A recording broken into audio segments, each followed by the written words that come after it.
గాడిద పని గాడిదనే చేయాలి, కుక్క పని 80,000 పుస్తకాలు చదివినాం అని అతిథి ఎప్పుడు చెప్పలే. 80,000 పుస్తకాలు చదివినాం అంతా నాకు తెలుసు. మూసీ రివర్ మీద మనం ఫ్లైఓవర్స్ వేసి అక్కడ వ్యాపార చిన్న చిన్న రోడ్ల మీద చేసుకున్న చిన్న చిన్న వ్యాపారస్తులను కూడా అక్కడికి తరలించి వాళ్ళకి వ్యాపారం ఎట్లా చేయాలి, వీటన్నిటి కోసము మేము అందులో నిపుణులైన వ్యక్తుల కోసము సంస్థల కోసం చేస్తున్నాం అధ్యక్ష. మేము ఎప్పుడు చెప్పలే 80,000 పుస్తకాలు చదివినాం అంతా నాకు తెలుసు. మెదడు రంగరిచ్చి పిండి కడితే కాళేశ్వరం అయిందన్నారు. ఆ మెదడు రంగరిచ్చి కట్టి పిండి చేసి వెనక్కి తిరిగి చూసేవరకల్లా కుప్పగూలింది అధ్యక్ష. మేడిగడ్డ కాస్త మేడిపండు అయింది. అందుకే మేము 80,000 పుస్తకాలు చదివినాం అని అతి తెలివితేటలు ఈ ప్రభుత్వం ప్రదర్శించదలుచుకోలేదు. ఏ పని ఎవడు చేయాలనో వాడే చేయాలా. గాడిద పని గాడిదనే చేయాలి, కుక్క పని కుక్కనే చేయాలి. కుక్క పని గాడిద చేస్తే నడ్డి ఇరిగిందని వెనకటికి తెలుసు కదా అధ్యక్ష మీకు. అట్లయితుంది, కాలు ఎరిగినట్టు నడ్డి ఇరుగుతుంది అధ్యక్ష. అట్లాంటి తప్పులు మేము చేయదలుచుకోలేదు. నా ఉద్దేశం అది కాదు.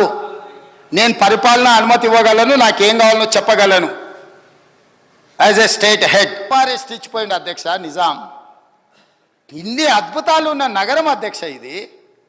ఈ అద్భుతాలు ఉన్న నగరంలో మనము ఎంతో కొంత దాన్ని చెడగొట్టకుండా దాన్ని నిలబెట్టాలని మేము ఆలోచన చేస్తుంటే, ఓవేళ చదువుకొని ఉండొచ్చు అమెరికాలో, ఆ చదువు చెడగొట్టడానికి ఎందుకు వాడాలి అధ్యక్ష? మంచి కోసం వాడవచ్చు కదా.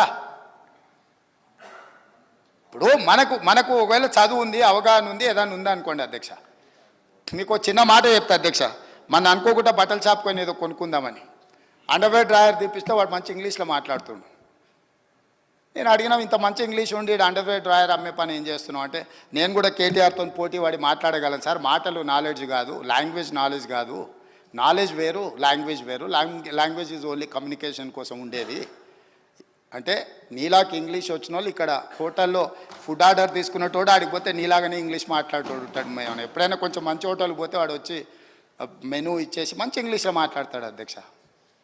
సో దాని మాత్రాన మంత్రి అవుతాడా?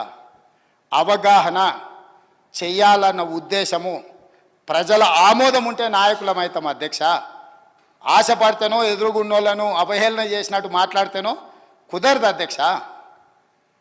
కాబట్టి ఈరోజు అంతెందుకు అధ్యక్ష, నేను సూటిగా ఒక మాట ఈ వేదిక మీద నుంచి చంద్రశేఖరరావు గారిని, రామారావు గారిని అడుగుతున్నా.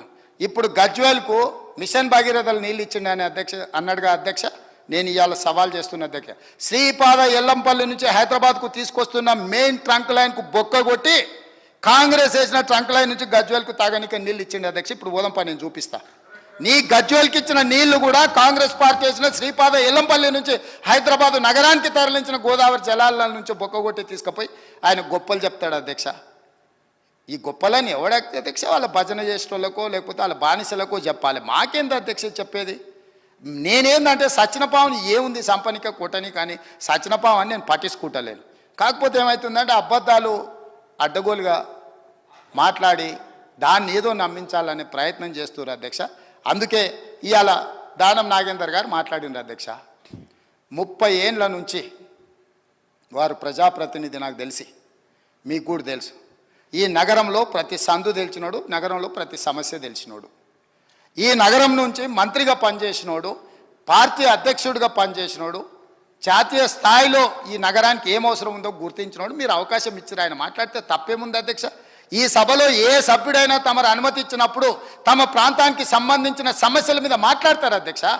ఆదిలాబాద్ అడవుల గురించి, ఆదివాసీ బిడ్డల గురించి, అక్కడుండే ఐటీడీఏ గురించి ఒకవేళ మాట్లాడాల్సి వస్తే పాల్వాయి హరీష్కు మీరు ఇస్తారు అవకాశం. ఎందుకంటే ఆ ప్రాంతంలో నిత్యం ఉండేవాడు, అక్కడుండే పోడు భూముల కోసం కొట్లాడేటోడు, పోడు భూముల కోసం ఆదివాసుల కోసం జైలుకు పోయినోడు. కాబట్టి ఆయనకు ఆ సమస్యల పట్ల అవకాశం ఉందని మీరు ఇచ్చుండవచ్చు కొన్నిసార్లు. అది మీ విచక్షణ అధికారం. మీ అధికారాన్ని ప్రశ్నించే అధికారం ఎవరికి లేదు అధ్యక్ష. వాళ్ళకి కావాలంటే ఎవరు మాట్లాడతారో మాట్లాడడానికి మైక్ తీసుకోమనేది ఉండే. ఆయనకి ఇవ్వద్దనే అధికారం ఒక సహచర సభ్యుడికి 30 ఏళ్ళ నుంచి ప్రజా జీవితంలో ఉండి ఈ హైదరాబాద్లో ఆసిఫ్ నగర్ నుంచి మొదలు పెడితే ఖైరతాబాద్ వరకు ఎన్నో పర్యాయాలు ఎమ్మెల్యేగా మంత్రిగా ఎన్నికైన ఆయనను వద్దనే అధికారం వాళ్ళకి ఎక్కడ ఉంది అధ్యక్ష? కనీస అవగాహన, విచక్షణ అన్నీ కోల్పోయి ఎవ్వరు మాట్లాడద్దు, మాట్లాడినంతసేపు మైక్ మా దగ్గర ఉండాలి, లేకపోతే మేము పోడియంలోకి వచ్చి అల్లరి చేస్తాం. ఏం పద్ధతి అధ్యక్ష? మేము కూడా ఓపికగా చూస్తున్నాం అధ్యక్ష. నాకు కూడా తెలుసా అధ్యక్ష ఈ సభలో ఏం జరిగిందో. కోమటిరెడ్డి వెంకటరెడ్డి గారు, సంపత్ కుమార్ గారు సభ్యత్వాలు ఎట్లా రద్దు అయిపోయినా మీరు చూసిరు కదా అధ్యక్ష. ఆ పని చేయలేమా? మీరు తమరు చేయరా? ఏముంది అల్లరి చేస్తే? ఒక 1/2 మందిని రద్దు చేసినాం అనుకో అధ్యక్ష, బుద్ధి వస్తుంది. ఇంకోడు ఎవడాడికి రావాలంటే వెనక ముందు ఆలోచన చేస్తాడు అధ్యక్ష. అందుకే ఈ బిల్లు వాస్తవంగా ఇతర కార్యక్రమాలు ఉన్న ఇది చాలా ముఖ్యమైనది. అక్బరుద్దీన్ ఓవైసీ గారు చాలా విషయాలు ప్రస్తావించారు. ఇవన్నీ కూడా తెలంగాణ సమాజానికి చాలా విషయాల మీద వివరణ ఇవ్వాలని ఈ షార్ట్ డిస్కషన్ని మనము ఇనిషియేట్ చేసి వీలైనంత వరకు అందరి సహకారం తీసుకోవాలన్నది మా ఆలోచన అధ్యక్ష. ఎవరిని కూడా డెఫినెట్గా వారు ఓవైసీ హాస్పిటల్